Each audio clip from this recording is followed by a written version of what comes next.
झारखंड में 78 million ton सोना का भंडार है। 78 मिलियन को ग्राम सभा के अधीन रखना पड़ेगा, उनसे हिसाब पूछना पड़ेगा, जो सरकारी पैसे आते हैं उसमें आपको हिसाब छोड़ना पड़ेगा।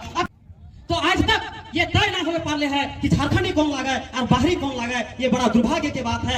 आज तक ये तय ना हो पाले है कि ये जो संपत्ति है गांव के वो झारखंडी के लगाए कि बाहरी बिहारी के लगाए। ये तय ना हो पाले है कि यहाँ के भाषा के अगर हम यहाँ के रोजगार में नियोजन में जब जगह ना देवे तो विकास कैसे बेहतर है कि ना बेहतर है, हम इनके नेता मंत्री सबके समझ भी नहीं आवे वाला है। इसीलिए अब जयराम दादा के नेतृत्व में एक नया उन्मूलन हम इनके करे है। झारखंड में खतियान आधारित स्थानीय नियोजन नीति, जिसमें भाषा भी इंक्लूड हो, जिसमें हमारा रीति रिवाज, हमारा परंपरा, यहाँ के संस्कृति के बारे में जानने वाला ही अफसर जब बने तबे झारखंड के आदमी के दुख दर्द समझता है। अब तो नहीं बताओ, तो नहीं झारखंड के लागी कोई आए गलो तमिलनाडु से तमिल बोले वाला, वो तोर बतिया समझे पाता, तो बतिया वो बुझता है तो कैसे बात होता, तो तोर का दिक्कत है वो कैसे समझता है। इसीलिए अब ये बताओ ये सरकार ये स्थानीय भाषा भी हटाए दो। तो जब तक यहाँ के आदमी जो भाषा बोला है, जो भाषा समझा है, उस भाषा में उस भाषा के समझे बुझेला अधिकारी ना आते तो विकास कैसे होता है। तो वो क्या समझता है, झारखंडी आदमी समझता है कि वो बिहार वाला समझता है, बंगाल वाला समझता है, उड़ीसा वाला समझता है। तो जाहिर सी बात है कि झारखंड के आदमी जब तक कुर्सिया में ना बैठता है हमने के आदमी के जाए में डर लगता है। आज वीडियो पास हमने के आदमी जा थी तो सोचा थी कि केकरा ले जाइए, तनी वो बोल देते हमर बतिया, ओकरा अपन बतिया बोले में डर लगा। देखा है झाए के साहब के मूड ठीक है कि ना, पता नहीं डांट बात सही है कि नहीं। तो जब तक झारखंडी के हित के बात ना होता है तब तक झारखंड के आदमी के विकास होना असंभव है। सबसे बड़ा सवाल हमने पिछले 10 साल से खड़ा करने लगा है।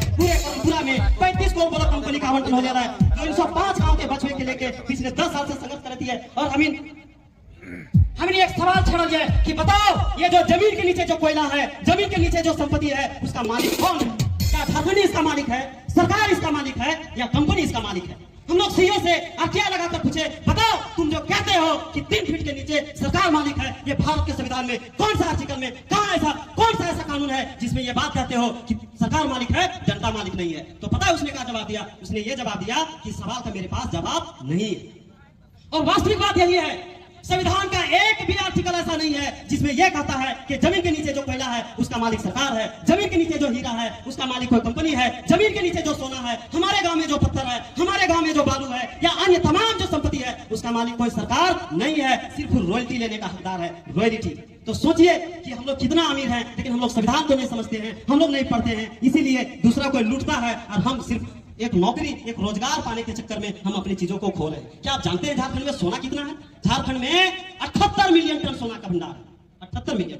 झारखंड की आबादी 3.5 करोड़ है। सबसे डिवाइड करिए, प्रति व्यक्ति 26 केजी सोना होता है, 26 केजी। खनन विपणन करने के बाद, सरकार को रॉयल्टी देने के बाद, जैसे एनटीपीसी रॉयल्टी देता है और कोई देता है, वैसे रॉयल्टी देने के बाद जो सूद लाभ होगा उसको अगर बांटा जाए तो हर एक लोगों के खाते में 10 से 12 करोड़ रुपया हर कोई के खाते में आएगा। हम इतने अमीर हैं लेकिन हम अपने चीजों को नहीं समझ पा रहे हैं। यही दिक्कत है कि दूसरा कोई हमसे लूट रहा है। और समय आ गया है कि जयराम महतो के नेतृत्व में अब इन चीजों को, हक अधिकार को लेकर सवाल खड़ा किया जाएगा। जब तक इन संसाधनों पर झारखंडियों का अधिकार नहीं मिलेगा, इसके लेके हम लोग कई सारे मॉडल के लेकर गांव उधर काम करते रहे हैं और वो पूरे झारखंड में करने की जरूरत है। एक ग्राम सभा को मजबूत करने की जरूरत है। गांव में एक दिन महीना में पूरा ग्राम सभा बैठेगा और वो सरकारी अधिकारी से पूछेगा कि बताओ तुम आंगनबाड़ी ठीक से चला रहा है कि नहीं, स्कूल तुम ठीक से चला रहा है कि नहीं। अगर उस दिन तुम नहीं आया तो तुमको जवाब देना पड़ेगा कि तुमने क्यों उस दिन लगा किया था। हर क्या सरकारी अधिकारी को ग्राम सभा के अधीन रखना पड़ेगा, उनसे हिसाब पूछना पड़ेगा। जो सरकारी पैसे आते हैं उसमें आपको हिसाब छोड़ना पड़ेगा। आपके पास जो संपत्ति है, संवैधानिक अधिकार है, गाँव के पास 29 तरह का अधिकार है, 29 विषय।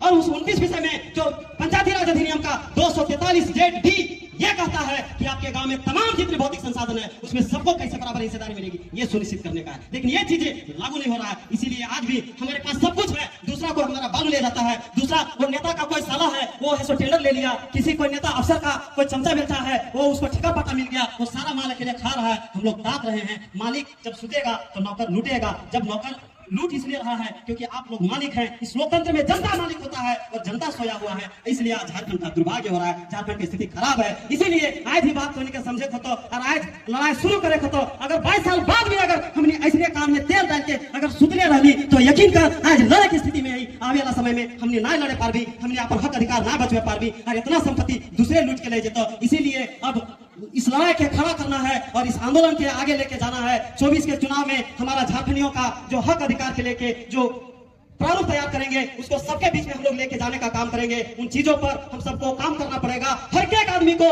घर घर से आंदोलनकारी खड़ा करना पड़ेगा। एक महिला और एक पुरुष को इस लड़ाई के लिए नियुक्त करिए। अगर आज नहीं किए तो सोचिए आपके पूर्वजों ने झारखंड अलग क्यों किया?